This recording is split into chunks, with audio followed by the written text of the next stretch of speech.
Donald Trump is saying this is his best debate ever, his great. Yeah, I mean, he's just like delusional, right? It's completely delusional in a way that actually cuts against like what people could see with their eyes. Even if you are a cultish MAGA loyalist, you probably still saw him not in the best light. There were people last night who were like, I'm a fucking MAGA supporter. I still think he's going to win, but he did a terrible job last night. Because he did. Like, he couldn't get any of his good points across. He had 3 major strong suits, okay? 3 major positions where he is objectively polling better than Joseph Robinette Biden and Kamala Harris, okay? 3 points, as opposed to 2 important points that Kamala Harris is outperforming Trump on. For Kamala Harris, it's simple. Abortion. Like, an insane, it's just like not even a question, right?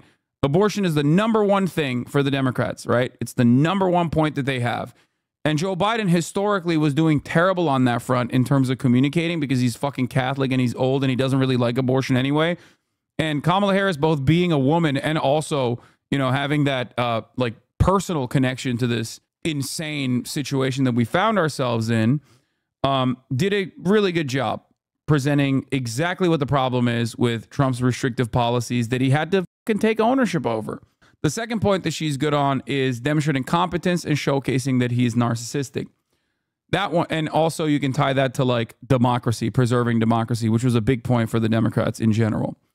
But the 3 key points that Donald Trump outperforms the Democrats on consistently are much more important, with the exception of abortion, okay? #1, immigration. Americans, due to no counter messaging from the Democratic Party and an unimaginable amount of fucking propaganda, are very right-wing as it stands currently on immigration. But for Donald Trump, all he needed to do for immigration was to simply say, look, you guys made this a problem. You called my supporters racist for years, and now you act like you want to build a wall. Well, you know, we don't trust you. You've mishandled the situation, and we don't trust you. Why should anybody ever trust you on this?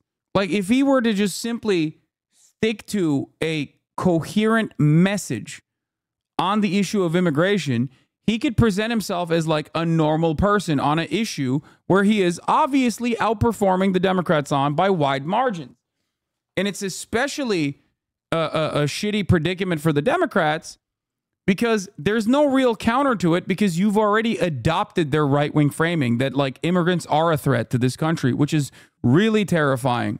But the high notes on this immigration front from the Donald Trump camp, like what people will remember this debate on the issue of immigration, is only going to be how he said they're eating the dogs. Everyone is going to remember this debate on your most powerful point as they're eating dogs. They're eating fucking dogs. We got to do something about it. It's just, you sound like a delusional old man who's yelling at fucking clouds. And sure, there's people in your base that love that, and they also are delusional old men, but you're not going to win anyone else like that might be in the fucking margins. The other 2 issues that he's also strong on is the economy. And it was insane to me, actually, as a debate watcher, that on the issue of the economy, he immediately dialed it back and started talking about how Haitians are eating dog. Like, that's crazy. He doesn't even have policies for the economy, and he's still defeating the fucking Democrats on this front. Think about that. Like, because people are understandably upset with the way that the economy looks like right now. That's how upset they are. That they're like, this guy's policy-less, but it doesn't matter. I still think it's like, you know, I still think he'd be better than the Democrats.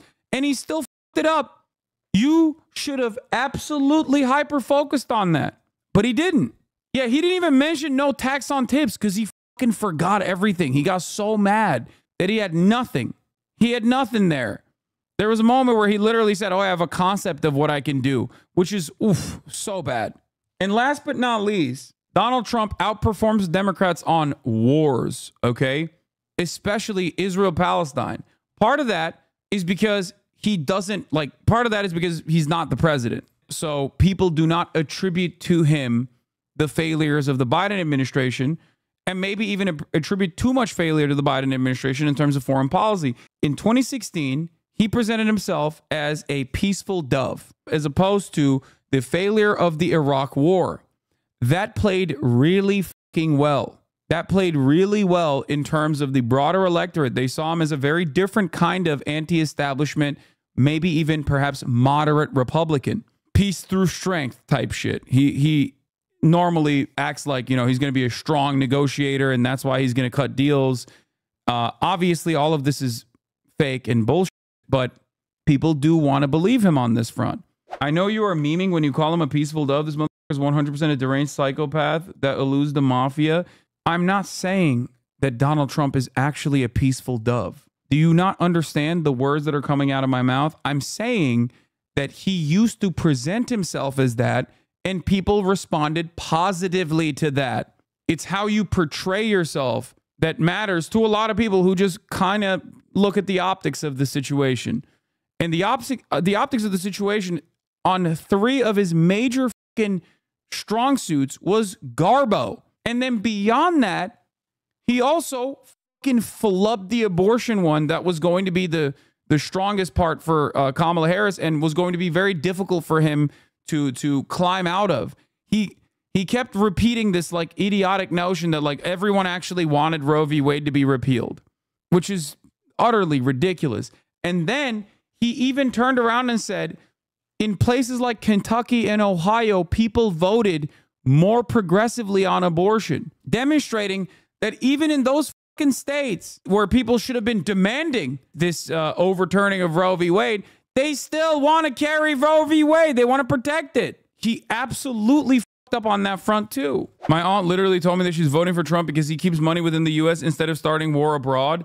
My auntie's a self-described Democrat in New Jersey. That's what I'm saying though. Like, people hear that and they remember that, and they all, if you're not paying close attention to what's going on, and many people don't, okay, then you're going to be oblivious to the reality that at the top of the hour, there's a 3-minute ad break. Like, people prefer to hear no new wars as opposed to the most lethal military. Yes, exactly. In its most reductive terms, people would rather hear someone say, I didn't start any new wars and I will end the wars that currently exist, rather than someone who says, no, we have to have wars and I'm going to have the strongest military force of all time. It's especially shitty when it's coming from a Democrat, because ultimately people perceive Democrats as, historically at least, they perceive the Democratic Party as weak, as like, you know, you can't take ownership over patriotism and a lethal military force. You don't have the riz to pull that off. There was also a lot of good moments where Kamala Harris deflected on hard questions, deflected by basically needling Trump again and then forcing Trump to be on the defense. Okay?